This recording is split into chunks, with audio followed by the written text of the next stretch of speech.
Hey guys, just here doing a little quick video update. Hopefully it's not too long.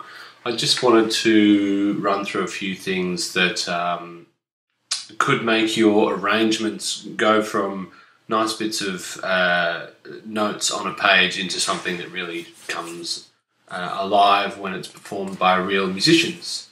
Yeah, so just a few things that I wanted to go over.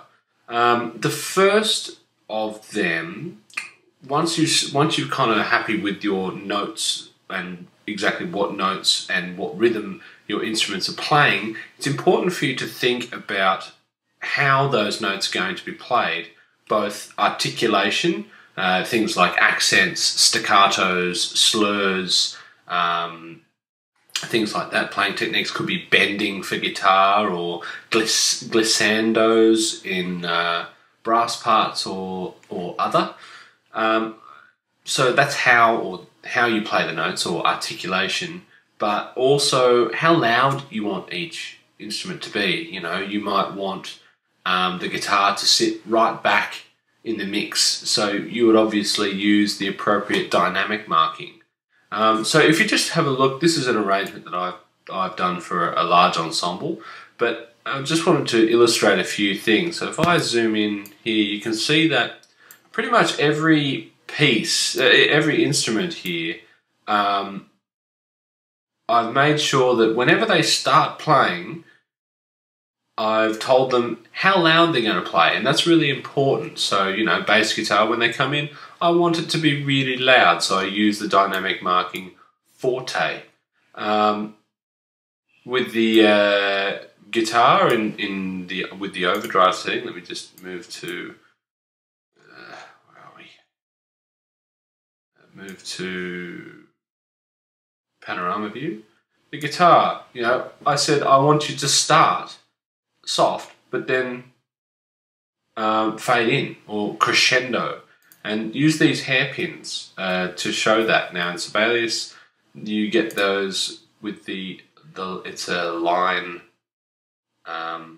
marking, or you can use the shortcut of H. So if you select a note and press H, you get a dynamic marking with a crescendo. Shift H is a decrescendo.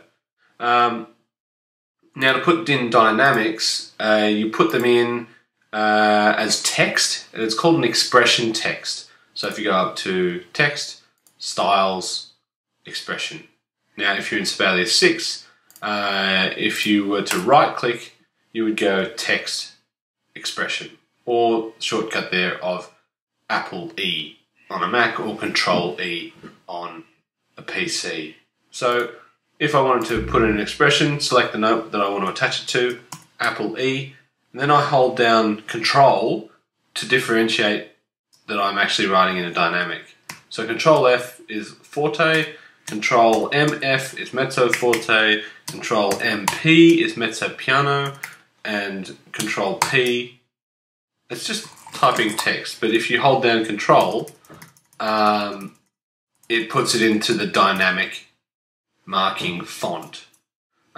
So yeah, two really important things to think about with your arrangements is how is each instrument going to be played, as in accents, slurs. You can see that I've showed the bass player how to phrase the bass line there.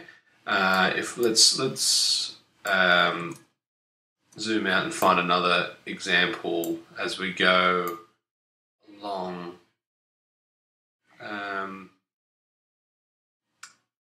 Yeah, here's a good one.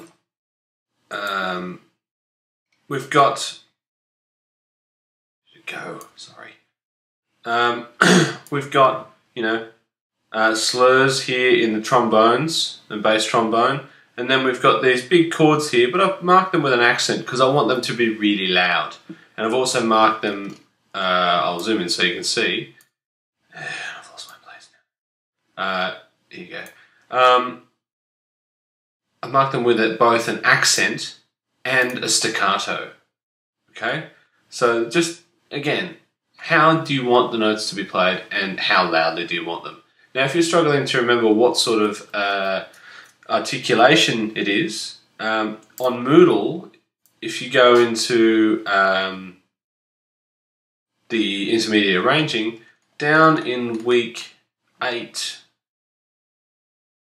7, there's an articulation chord chart. And if you open that up, I've already opened it on another page, there's some basic articulation things to help you along. Also, if you don't know what it's called, Sibelius has got a reference guide. So if you go and open the reference guide, let me just open that for you. Right down the bottom. If I scroll down to the bottom, it's got this thing called a visual index. I'm going to make a fool out of me. There it is. So if you know what something looks like, but you can't think of what it's called or how to put it in, the back page is just before you get to the index is a visual index. So go through and look for the symbol, or maybe it's a triplet, maybe it's a slur, maybe it's a staccato. You know, if you want to do these weird time signatures, I don't think anyone's going to. It's got links on what chapter to read in the reference guide. So it's really handy if you don't know what to do. There's also a list of shortcuts in the back of the guide. Really great stuff if you don't know what to do.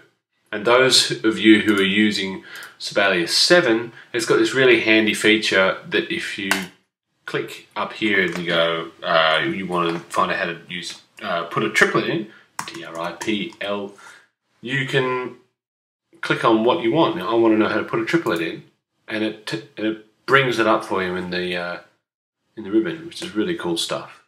Okay. All right. So the other thing that I wanted you to do is just run through quickly. If you can do this, it would save me a lot of work. So I would really, really love for you to do it. When you're sending it to me via email, if you could send it as a PDF. Now, those who are using Sibelius 7, the way that you export it as a PDF, you go to File, Export as a PDF, and you just want the score only, and you can write your file name here, and don't forget to save it somewhere where you're going to know where it is, be it your desktop or on your thumb drive or whatever. And once you do that, just click Export. Some of you who are using smaller screens may have to scroll down to view the bottom section here.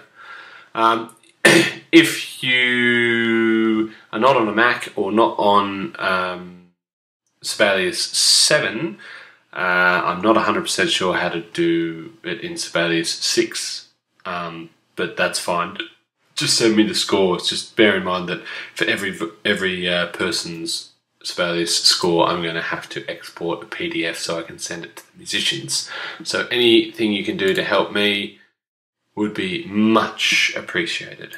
I think that's basically all that I wanted to tell you at this point in time.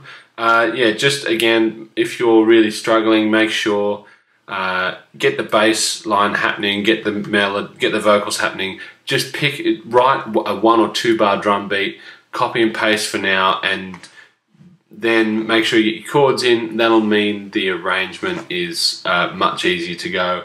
Don't forget to use the to put in your notes in the transposing score. Yeah, so Sibelius 6 has got the same button. It's not exactly the same looking. I think it's got just a staff with the key signature of B flat.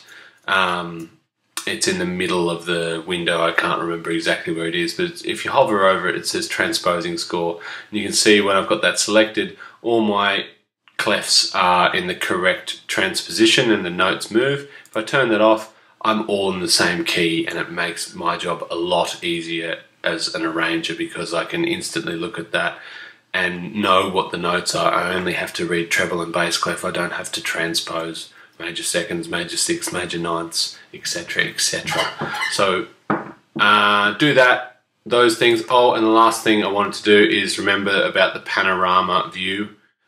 it is so much easier rather than working in page view where you have to navigate across page breaks and things. I hope that you find that helpful, and I look forward to hearing your arrangements on Friday. And just a reminder, I want it in my email account by Friday morning. I'll put my email address in a link on the video, maybe. Actually, no, I don't think I want that on YouTube. Yeah, you guys know my email address. If not, find it on Moodle. It's on there. What else? I think that's it. Oh, yes. And I've got more details just to confirm about when each group is doing the stuff, but I'll put that in the description in Moodle, not on YouTube. Yeah, good luck and enjoy your mid-semester break, and I'll see you guys for your performances tomorrow. Okay, this is Andrew signing out. Adios.